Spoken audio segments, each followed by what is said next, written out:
In this video, I'm going to show you how you can relieve chest tension using therapeutic tape.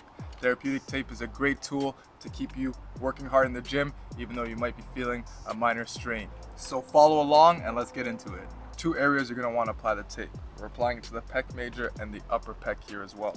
So I've applied one piece of tape. I'm going to show you how to apply this one. We're going to break it out about an inch out.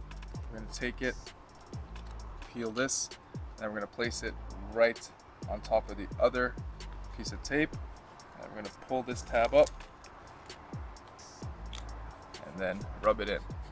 So you're going to want to make sure to really rub it in because this is what makes the adhesive stick. And just like that, you're all good to go, taking care of that chest tension. I wish you guys the best with your taping. Please make sure to subscribe to this video, drop us a thumbs up, and share it with someone who needs it. Don't forget to hit that post notifications as well so you don't miss out on the next video. I'll see you guys next time and have a great weekend.